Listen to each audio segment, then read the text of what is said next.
Alright, when buying a laptop, most of us look at specs like the RAM and storage, but then if you're looking for a perfect laptop, you may need to exceed those specs. And that's what we're going to talk about in today's video.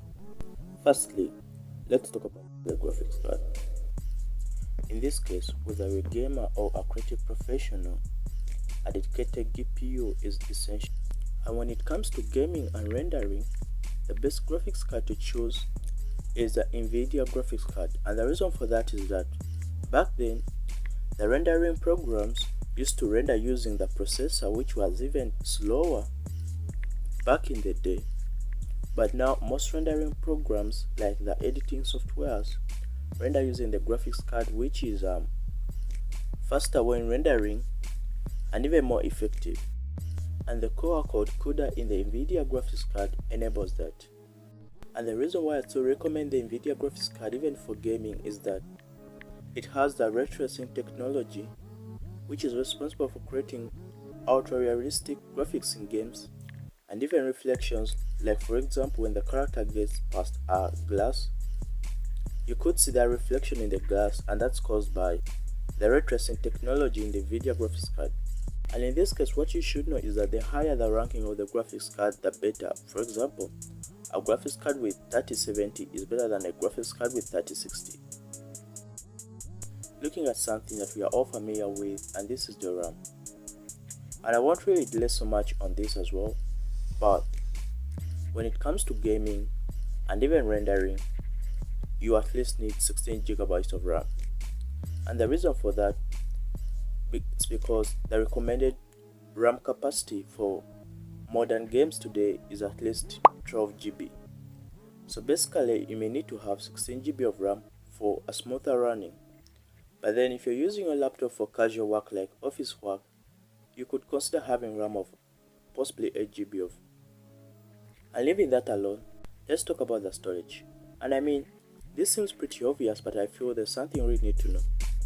And in this case, we have the SSD and the HDD.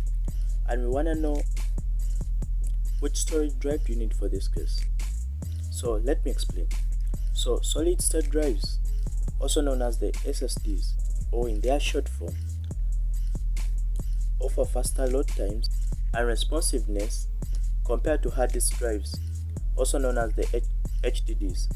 So what I'm trying to bring on board is that always consider a laptop with SSD rather than HDD, such as the Samsung 970 EVO. Putting all that aside, let's look at the processors. And for this case, the processor you're using matters the most. And when it comes to the processors, we have the Intel and AMD. So which processor should I use of the two? I could recommend you to use the Intel processor due to some reasons. And for this case, you could go with the Intel i7 or the AMD Ryzen 7. I mean, they're all not that bad, but if I was choosing a laptop personally to buy, I could choose the Intel processor. And the question I guess we all have is that, does the performance of the processor increase as the number increases? Like for example, i5 and i7. In this case, i7 is much more better than i5. And of lately, we are having i9. But that's more of like gaming laptops, so you couldn't consider it if choosing or buying a casual laptop for your day-to-day work. But a friendly reminder in this case is that laptops using Windows with such high performance processors may need to always be plugged in for a smoother running, because every time you unplug, the laptop tries to lower the processor's performance just in order to maintain the battery, and that could affect the workflow of your work. And I mean, you shouldn't really be concerned about this, because this is normal when it comes to gaming and rendering laptops. So you could be asking, isn't there one laptop that I could use when not plugged in and still get the highest performance possible? Yes, there is. And for this case, I could look at the MacBook with the M3 chip. This has a very high performance even when not plugged in. And if you really think it's worth investing in, well, you could go ahead. And in our next segment, we are about to talk about something that is so much underrated. I mean, people don't even look at it so much when they are considering a laptop to choose, and that is the display. Yet it is even so much important as it sounds. So when considering a laptop to choose, always look at a laptop with at least 1080p of resolution and a high refresh rate for an immersive experience.